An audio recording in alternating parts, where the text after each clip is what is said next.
جیسا کہ ہم جانتے ہیں کہ مکہ مکرمہ مسلمانوں کے لیے ایک مقدس شہر ہے جس میں عظیم الشان مسجد اور کعبہ ہے جو ہمارے لیے نمازوں کا قبلہ ہے۔ یہ مدینہ سے تقریباً 400 کلومیٹر اور مغربی سمت میں طائف شہر سے تقریباً 75 کلومیٹر اور جدہ شہر سے 72 کلومیٹر کے فاصلے پر واقع ہے۔ بحر احمر کا ساحل بھی ہے اور اس کے قریب ترین بندرگاہ جدہ اسلامی بندرگاہ ہے اور قریب ترین بین الاقوامی ہوائی اڈہ کنگ عبدالعزیز انٹرنیشنل ایئرپورٹ ہے۔ مکہ مکرمہ کو سب سے مشکل زمینی شکلوں میں سے ایک سمجھا جاتا ہے کیونکہ اس کی زیادہ تر چٹانیں زمین بہت سخت ہے۔ مقدس شہر مکہ کا رقبہ تقریباً 850 مربع کلومیٹر ہے اور مسجد حرم کے ارد گرد مرکزی علاقے کا رقبہ تقریباً 6 کلومیٹر ہے۔ آگے بڑھنے سے پہلے اگر ہو سکے تو لائک اور سبسکرائب کا بٹن ضرور دبا لیں۔ شکریہ۔ مکہ مکرمہ سطح سمندر سے تقریباً 277 میٹر بلند ہے۔ شہزادہ خالد بن فیصل اس کے امیر، شہزادہ بدر بن سلطان نائب امیر اور شہر کے میئر محمد بن عبداللہ ہیں۔ شروع میں یہ چاروں طرف سے پہاڑوں سے گھرا ہوا تھا، پھر لوگ اس کی طرف آنا شروع ہو گئے اور حضرت ابراہیم علیہ السلام اور حضرت اسماعیل علیہ السلام کے دور میں وہاں آباد ہو گئے۔ ایک چھوٹا سا گاؤں بن گیا جو ایک خشک وادی میں واقع تھا۔ جب خدا کے حکم کی تعمیل میں حضرت ابراہیم علیہ السلام نے اپنی بیوی ہاجرہ اور اپنے بیٹے حضرت اسماعیل علیہ السلام کو اس خشک صحرا اور وادی میں چھوڑا تو وہ اس وادی میں رہے یہاں تک کہ زمزم کا کنواں نکل پڑا، اور اسی عرصے میں حضرت ابراہیم علیہ السلام اور ان کے بیٹے حضرت اسماعیل علیہ السلام کے ہاتھوں خانہ کعبہ کی بنیادیں بھی پڑ گئیں۔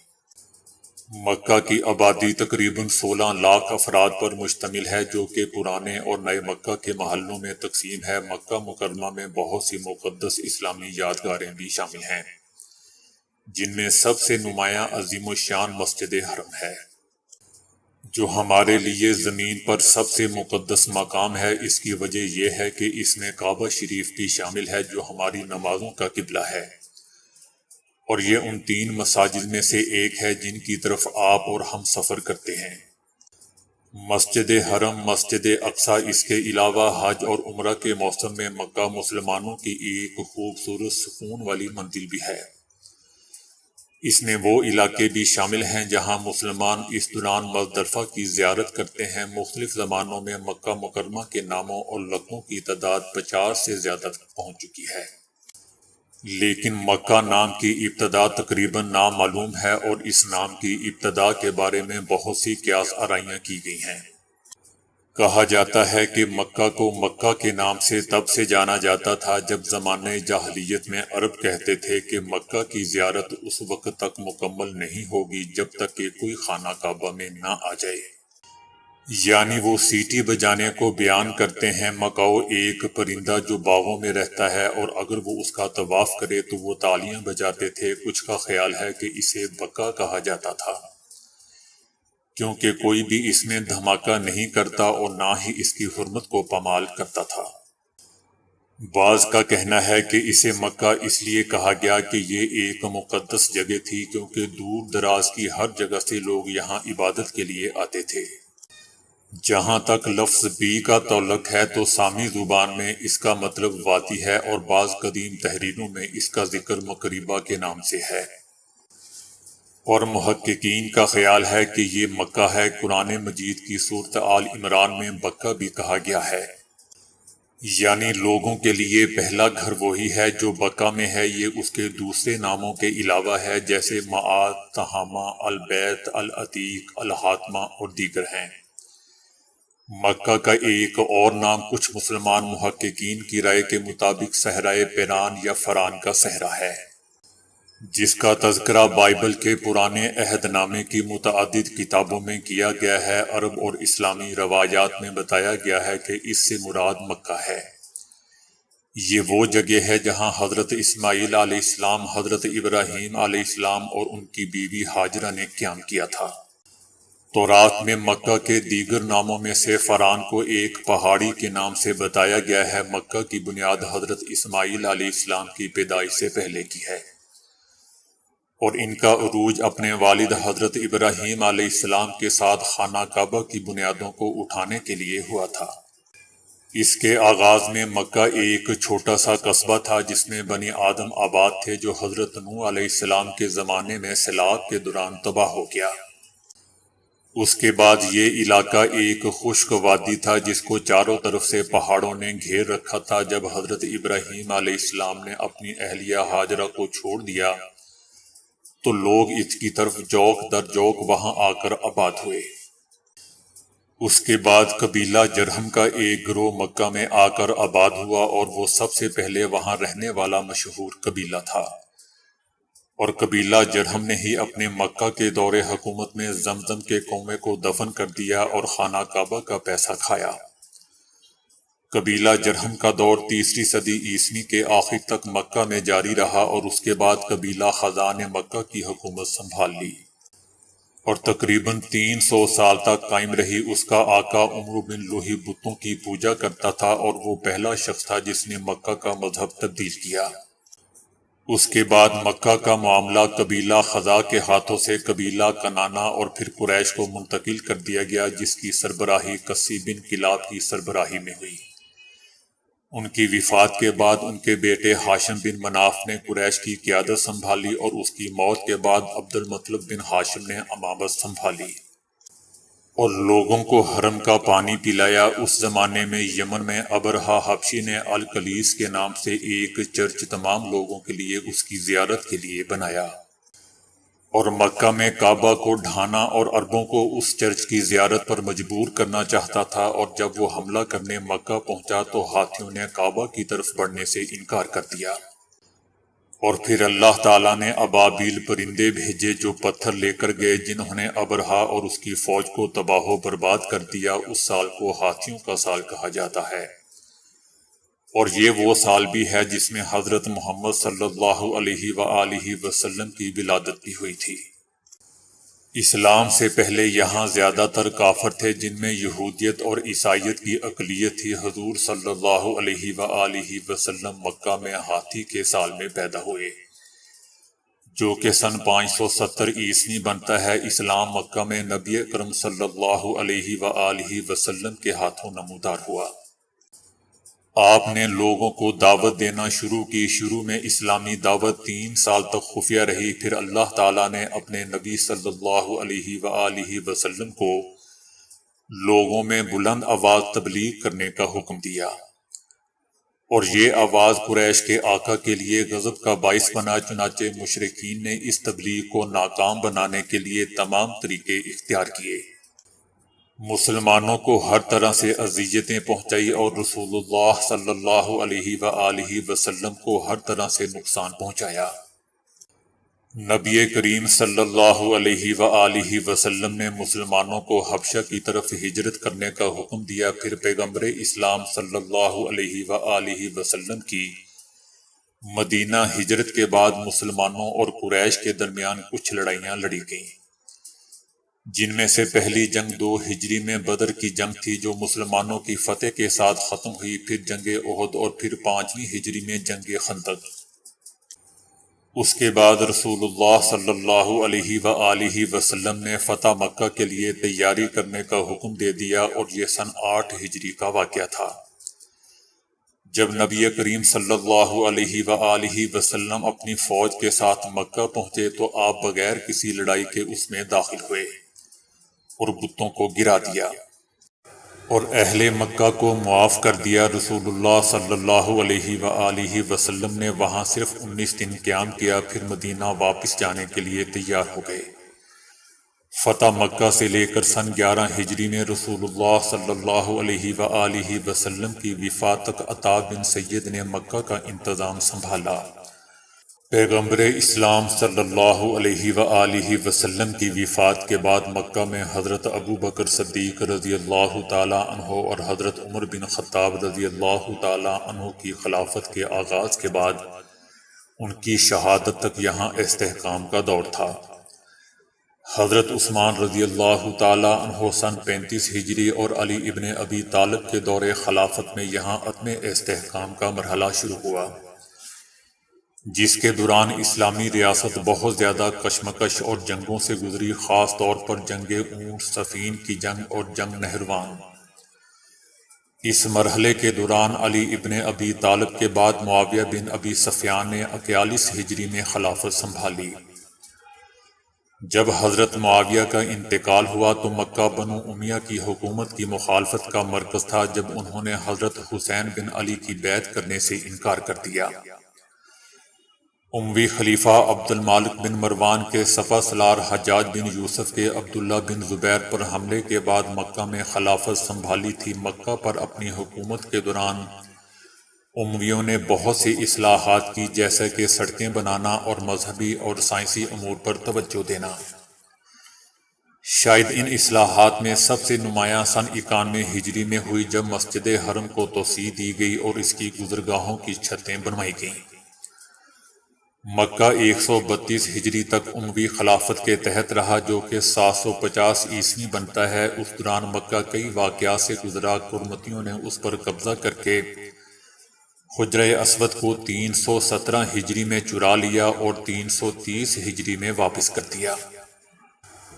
مکہ کے عباسی ریاست کے اثر سے نکلنے کے بعد یہ شہر بہت سے ممالک کے کنٹرول میں تھا، جیسا کہ اکشید ریاست، فاطمی ریاست، ایوبی ریاست اور عثمانی ریاست۔ مکہ کی سب سے اہم کامیابیاں حجاز ریلوے کا قیام، جو سن 597 ہجری میں ہوا، جو کہ 1200 عیسوی بنتا ہے۔ ماضی میں مکہ مکرمہ میں بنی ہاشم کی حکومت کا آغاز جعفر بن محمد بن حسین بن محمد بن موسیٰ کے ہاتھوں ہوا، اور ان کے بعد مکہ کے خاندانوں کی حکمرانی تیسرے سعودی عرب کے قیام تک جاری رہی۔ 1916 میں مکہ کے حکمران شریف حسین بن علی کی قیادت میں عظیم عرب بغاوت شروع ہوئی، اور پہلے جنگ عظیم کے دوران سلطنت عثمانیہ کے خلاف برطانیہ کی مدد سے اس انقلاب میں شامل ہونے والے قبائلی تھے، اور ایک انٹیلیجنس آفیسر کی مدد سے حجاز ریلوے کو اڑانے میں کامیاب ہو گئے، جس کی وجہ سے عثمانی حمایت کی آمد اور عثمانی فوج کے انخلاء کو روکا گیا۔ اس کے نتیجے میں شریف حسین بن علی نے ملک حجاز کا قیام کا اعلان کر دیا۔ یہ سلطنت اپنے زوال تک اس وقت تک برقرار رہی جب شاہ عبد العزیز ال سعود 1343 ہجری یعنی 1924 کو اپنی فوج اور اپنے اتحادیوں کی فوجوں کے ساتھ مکہ مکرمہ میں داخل ہوئے۔ ان کی فتح کے بعد شریف حسین جدہ اور وہاں سے عقبہ کی طرف روانہ ہو گیا۔ عبداللہ اول بن حسین فیصل بن عبد العزیز ال سعود، اس وقت وہ ال سعود خاندان اور مکہ کے پہلے شہزادے تھے۔ خانہ کعبہ کی توسیع شاہ سعود بن عبد العزیز ال سعود کے دور میں 1375 ہجری یعنی 1955 عیسوی، اور پھر شاہ خالد کے دور میں اس توسیع کے نتیجے میں مقرر کردہ جگہوں میں اضافہ ہوا۔ نمازیوں کے لیے 50,000 سے 3 لاکھ تک، اور اس توسیع کی تکمیل میں تقریباً 10 سال لگے۔ اس کے بعد شاہ فہد کی توسیع اور حال ہی میں شاہ عبداللہ کی توسیع ہوئی۔ جدید دور میں مکہ بہت سے قابل ذکر واقعات سے گزرا ہے، جیسا مکہ کی عظیم مسجد پر یکم محرم 1400 ہجری یعنی 1979 عیسوی کو نام نہاد الاتیبی نے 200 مسلح افراد کے ساتھ سعودی عرب میں حکمراں حکومت کا تختہ الٹنے کی کوشش میں عظیم الشان مسجد پر حملہ کر دیا، اور بندوق برداروں نے مسجد کے اندرونی حصے کا کنٹرول سنبھال لیا، خود کو میناروں میں گھیر لیا اور مسجد حرم کے دروازے بند کر دیے۔ محاصرہ پورے 2 ہفتوں تک جاری رہا، یہاں تک کہ سعودی سیکیورٹی فورسز نے 4 دسمبر 1979 کو پاکستانی اسپیشل فورسز کمانڈوز کے دستے اور فرانسیسی مشاورتی ٹیم کی مدد سے مسجد الحرم میں ان پر دھاوا بول کر پاکستانی اور سعودی فوج نے دوبارہ کنٹرول حاصل کر لیا۔ مسجد کو بحال کیا گیا اور آپریشن کے نتیجے میں 255 افراد ہلاک اور تقریباً 560 زخمی ہوئے۔ 31 جولائی 1987 کو جوہیمان اور اس کے گروپ کا گرینڈ مسجد پر قبضہ مکہ کی جدید تاریخ کا واحد نمایاں واقعہ نہیں تھا، بلکہ کچھ ایرانی حاجیوں نے حج کے موسم میں امریکہ کی مذمت کرتے ہوئے زبردست مظاہرے کیے، جنہیں مکہ 1987 کے واقعات سے نام سے جانا جاتا ہے۔ جس میں سڑکیں بلاک کرنا، کاریں جلانا اور دیگر حاجیوں اور لوگوں کو اپنی منزلوں کی طرف جانے سے روکنا شامل تھا۔ ایرانیوں کو پرسکون کرنے اور مظاہروں کو ختم کرنے کے لیے مداخلت کی گئی، لیکن انہوں نے تمام مطالبات ماننے سے انکار کر دیا۔ پھر مظاہرین ایران میں اسلامی انقلاب کے نعرے اور اپنے رہنما آیت اللہ خمینی کی تصاویر بلند کرتے ہوئے عظیم مسجد کی طرف بڑھنے لگے، اور سعودی سیکیورٹی فورسز نے مداخلت کر کے ان مظاہروں کو ختم کر دیا۔ سعودی سیکیورٹی فورسز اور ایرانی مظاہرین کے درمیان اس تصادم کے نتیجے میں 402 افراد، جن میں 275 ایرانی زائرین بھی شامل تھے، مارے گئے۔ 85 سعودی، 45 دیگر ممالک کے حجاج اور 650 افراد زخمی ہوئے۔ مکہ مکرمہ کی صحرائی آب و ہوا دوست و گرم ہے، اور بحرہ احمر کے ساحل سے نسبتاً فاصلہ ہونے کی وجہ سے یہ نسبتاً خشک آب و ہوا کی خصوصیت رکھتا ہے، اور گرمیوں میں اس کا درجہ حرارت بہت بڑھ جاتا ہے، جو جون میں تقریباً 47 سینٹی گریڈ تک پہنچ جاتا ہے۔ سردیوں میں درجہ حرارت 25 سینٹی گریڈ کے درمیان ہوتا ہے۔ جبل النور پہاڑ پر مکہ کے سب سے نمایاں غاروں میں سے ایک غار حرا بھی شامل ہے۔ یہ وہ غار ہے جس میں مشن سے پہلے حضور صلی اللہ علیہ وآلہ وسلم نے عبادت کی تھی، اور یہاں ان پر وحی بھی نازل ہوئی تھی۔ جبل ثور پہاڑ مکہ کے وسط میں واقع پہاڑوں میں سے ایک ہے، اور اس کی نمایاں ترین نشانیوں میں سے ایک یہ ہے کہ اس میں غار ثور بھی شامل ہے، جس میں رسول اللہ صلی اللہ علیہ وآلہ وسلم اور آپ کے ساتھی ابو بکر رضی اللہ تعالی عنہ نے یثرب کی طرف ہجرت کے دوران 3 راتیں قیام کیا۔ جبل عمر مکہ مکرمہ کے پہاڑوں میں سے ایک ہے، جس کے بڑے حصوں کو ہٹایا جا رہا ہے تاکہ ایک پروجیکٹ قائم کیا جا سکے جس میں بہت سے ہوٹل اور رہائشی یونٹ شامل ہیں۔ کوہ عرفہ مکہ کے پہاڑوں میں سے ایک ہے، جو شہر سے 20 کلومیٹر مشرق میں واقع ہے، اور یہ مکہ کے اہم ترین مقامات سے ایک ہے، کیونکہ وہاں حج کے اہم ترین مناسک منعقد ہوتے ہیں، جو کہ عرفہ کا دن ہے۔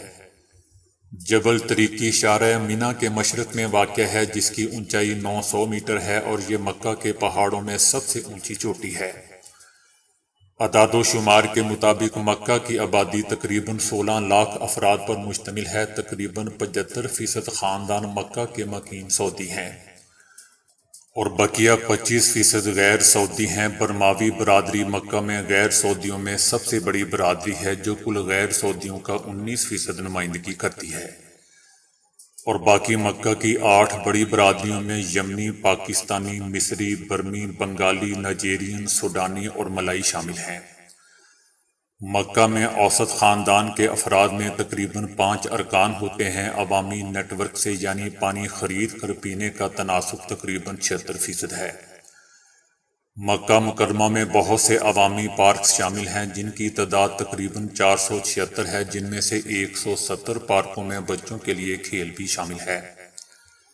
مکہ مکرمہ کے سب سے اہم عوامی پارکوں میں سے ایک المصفلہ گارڈن ہے، اور الروسیفہ پارک جزیرہ نما عرب کا باغ ہے، اور یہ سب سے بڑے پارکوں میں سے ایک ہے۔ مکہ مکرمہ میں مختلف عجائب گھر بھی ہیں، جن میں سب سے اہم کلاک ٹاور میوزیم ہے، جہاں یہ کائنات کے آغاز سے لے کر کلاک ٹاور کے قائم ہونے تک کے سفر کو دکھاتا ہے۔ یہاں بہت سے مرکزی بازار اور تجارتی مراکز بھی ہیں، جیسا کہ العتیبہ مارکیٹ، حجاز مارکیٹ، عزیزیہ مرکزی بازار، استعارہ بازار، سٹی پلازا، منصور مارکیٹ، سٹریٹ 60 اسٹریٹ مارکیٹ وغیرہ۔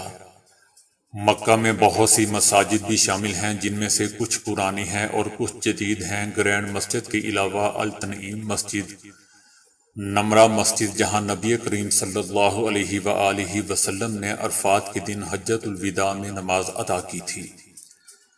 حج کے موسم میں عرفہ کے دن ظہر اور عصر کی نمازیں ایک ساتھ ادا کی جاتی ہیں۔ مسجد الخیف، اس میں نبی کریم صلی اللہ علیہ وآلہ وسلم نے مینار کے سامنے پڑے پتھروں پر نماز پڑھی تھی، اور اس کے علاوہ مسجد الرایا۔ مکہ مکرمہ میں تقریباً 14 ہاسپٹل اور 81 صحت کے مراکز بھی شامل ہیں، اور ان مراکز اور ہسپتالوں میں تقریباً 14,000 ڈاکٹر کام کرتے ہیں، جیسا کہ Ajyad hospital, King Abdulaziz hospital, King Faisal, Al Noor, Hira, king عبداللہ میڈیکل سٹی وغیرہ۔ مکہ مکرمہ شہر میں صرف ایک یونیورسٹی ہے، ام القرا یونیورسٹی۔ یونیورسٹی میں 34 کالج اور سائنسی ادارے شامل ہیں۔ ان اداروں میں داخلہ لینے والے طلبہ کی تعداد تقریباً 1 لاکھ مرد اور خواتین طالب علم ہیں۔